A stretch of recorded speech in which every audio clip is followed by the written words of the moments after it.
சங்கீதம் 116 அதிகாரம் 1 வசனம் முதல் 19 வசனம் வரை. கர்த்தர் என் சத்தத்தையும் என் விண்ணப்பத்தையும் கேட்டதினால் அவரில் அன்பு கூறுகிறேன். அவர் தமது செவியை எனக்கு சாய்த்தபடியால் நான் உயிரோடிருக்கும் அளவும் அவரை தொழுது கொள்வேன். மரணக்கட்டுகள் என்னை சுற்றி கொண்டது, பாதாள இடுக்கண்கள் என்னை பிடித்தது. இக்கட்டையும் சஞ்சலத்தையும் அடைந்தேன்.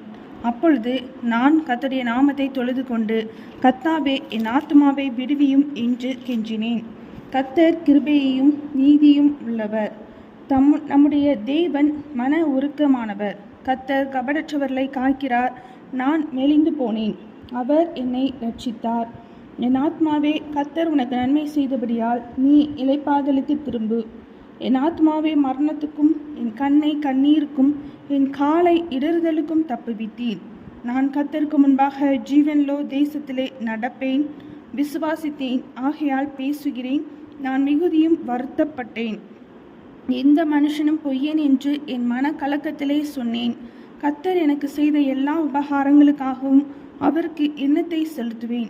ரட்சிப்பின் பாத்திரத்தை எடுத்துக்கொண்டு கர்த்தருடைய நாமத்தை தொழுது கொள்ளுவேன். நான் கர்த்தருக்கு செய்த பொருத்தனைகளை அவருடைய ஜனங்கள் எல்லாருக்கும் முன்பாகவும் செலுத்துவேன். கர்த்தருடைய பரிசுத்தவான்களின் மரணம் அவர் பார்வைக்கு அருமையானது. கர்த்தாவே, நான் உமது அடியேன், நான் உமது அடியாளின் புத்திரனும் நான் உமது ஊழியக்காரனுமாயிருக்கிறேன். என் கட்டுகளை அவிழ்த்து விட்டீர். நான் உமக்கு ஸ்தோத்திர பலியை செலுத்தி கர்த்தருடைய நாமத்தை தொழுது கொள்வேன்.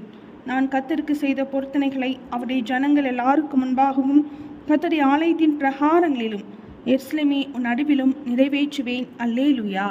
சங்கீதம் 116 அதிகாரம் முடிந்தது.